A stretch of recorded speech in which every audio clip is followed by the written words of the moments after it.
There was a time when Rome was swallowing the world, city after city, and one man emerged who swore to stop it, no matter the cost. 218 BC.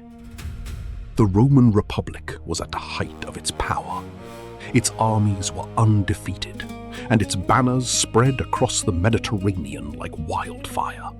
No one dared challenge Rome, except one man, Hannibal Barca.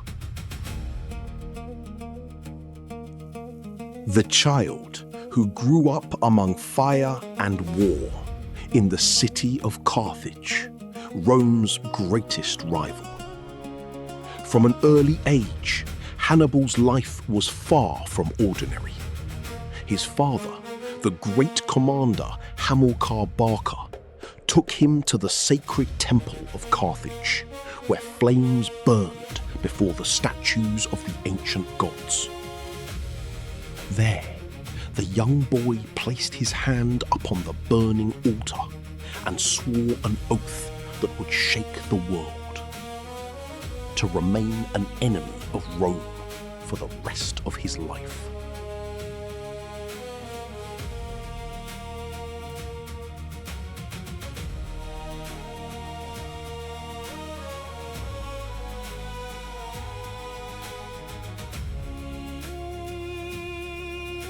No one knew then that this child would one day become the greatest nightmare the Roman Republic had ever known.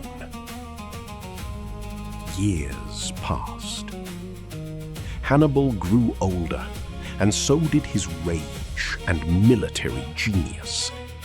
He was not merely a powerful warrior, but a mastermind who viewed war like a massive game of chess. And one day, he made the impossible decision that would change history forever. Instead of attacking Rome by sea, where the Roman fleets were waiting, he decided to do what everyone considered madness: to cross the Alps.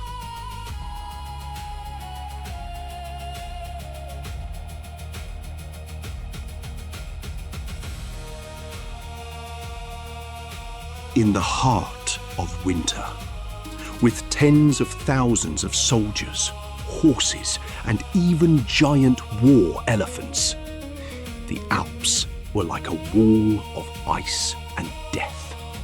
Endless storms, narrow paths above deadly cliffs, and rocks collapsing at any moment. But Hannibal continued forward.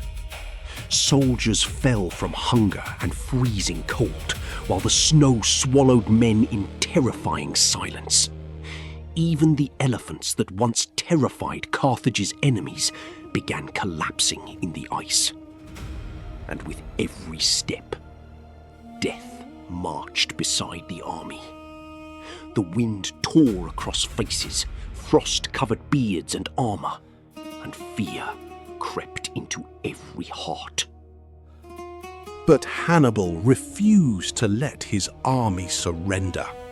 He rode among his soldiers on his black horse, looking into their exhausted eyes as if planting new strength within them. Because he knew that what awaited beyond those mountains would change history.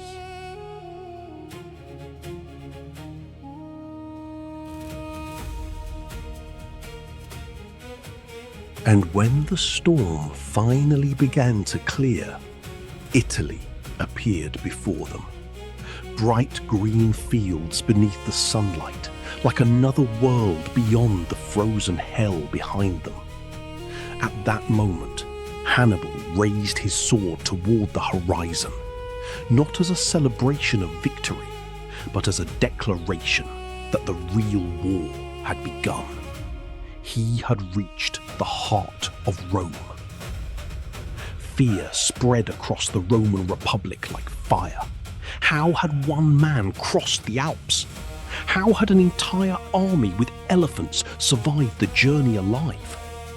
Hannibal's name began to transform into legend. But his greatest moment had not yet arrived. After a series of astonishing victories against the Romans, the day came that would immortalize his name forever.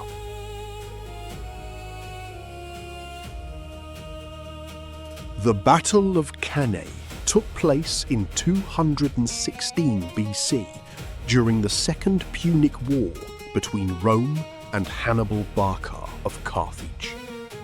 Rome assembled one of the largest armies in its history, confident it could finally destroy Hannibal.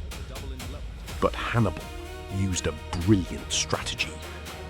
He allowed the Roman army to push into the center of his line while his forces slowly retreated on purpose.